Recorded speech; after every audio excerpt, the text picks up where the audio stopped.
पासून ही माणसं येतात, का येतात? इथे नवसाला पावणारा देव नाहीये. नारळ वाहिल्यानंतर पोरांचं कल्याण होईल अशा पद्धतीची कुठलीही संकल्पना या ठिकाणी नाहीये. पण या प्रेरणेतून आणि या भावनेतून इथे जनसमुदाय लोटतो की हो, ज्यानं आमच्या आयुष्याचं सोनं केलं, आमच्या जगण्याचं सोनं केलं, आमच्या पिढ्याच्या मुक्तीचा, उद्धाराचा, सन्मानाचा आणि भारतीय संविधानाच्या 395 कलमामध्ये असलेला मानव मुक्तीचा मार्ग ज्यानं खुला केला, हो तिथं जाऊन मी डोकं टेकवलं पाहिजे. हे डोकं टेकवणं अर्थातच ही उपकृततेची भावना आहे की हो, बाबासाहेबांनी आमच्या जगण्याला फक्त माणूस म्हणून आकार दिला नाही, तर एक जाणीव दिली, एक सन्मान दिला. आणि या जाणीवेपोटी, या सन्मानापोटी आपण सगळेच्या सगळे येतो. मी एकच गोष्ट या ठिकाणी सांगू इच्छिते, मला संपवायचं अवघ्या एका मिनिटामध्ये, कारण आपण आदरणीय साहेबांना ऐकण्यासाठी उत्सुक आहोत की आपण जर या ठिकाणी येतोय तर इथून जाताना भावांनी आणि बहिणींनो, की आपण बघतोय की आपल्या भोवती कुठली सामाजिक परिस्थिती उभी राहते.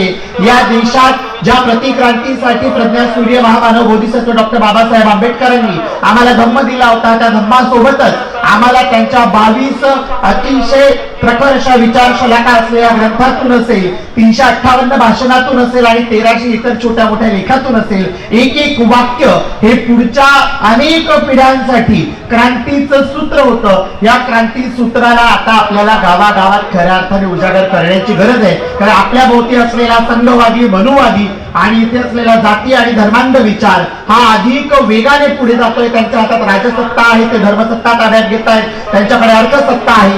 या सगळ्या गोष्टींचा विचार खऱ्या अर्थाने करण्याची ही वेळ आहे. आणि मी म्हणेन की हेच बाबासाहेबांना अपेक्षित होतं. बाबासाहेबांना भक्त नको हवे होते, बाबासाहेबांना अनुसरण करणारी माणसं होती. अनुसरण करणारी माणसं म्हणजे कोण? दिलेला विचार, माझ्या जगण्याचा विचार, आचार व्यवहार झाला पाहिजे. आचारातून, विचारातून, व्यवहारातून, आपल्या बोलण्यातून बाबासाहेब व्यक्त झाले पाहिजे आणि ते इथल्या प्रत्येक तमाम बहुजनांपर्यंत पोहोचले पाहिजेत. आणि इथे असलेली भारतीय संविधानिक लोकशाहीची व्यवस्था आणि त्या लोकशाही मूल्यांमध्ये असलेली इतरही समाज व्यवस्था आणि देश म्हणून आपण सगळे एकमेकाच्या हातात हात घेऊन जे गेल्या 75 वर्षापासून सोबत आहोत, कारण भारतीय संविधानाचा अमृत महोत्सवी वर्ष आहे, तर या अमृत महोत्सवी वर्षामध्ये आपल्याला संघर्ष अधिक वेगाने करावा लागेल. पण एक गोष्ट लक्षात ठेवावी लागेल, प्रज्ञासूर्य महामानव बाबासाहेब आपल्या संविधान सभेतील भाषणात सांगून गेलेले आहेत की आता तुम्हाला रक्तरंजित क्रांतीची गरज नाही, विवेकी विचारी क्रांतीची गरज आहे.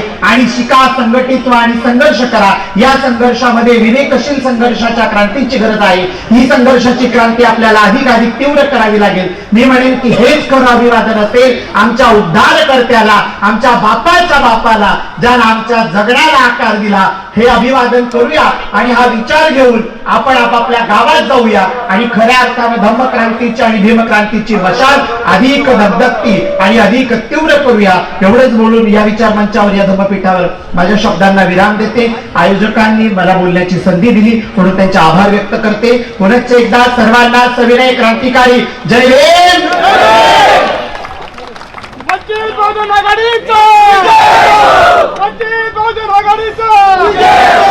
डॉक्टर बाबासाहेब आंबेडकरांची सामाजिक, धार्मिक आणि राजकीय क्रांती आपल्याला गतिमान करायची आहे.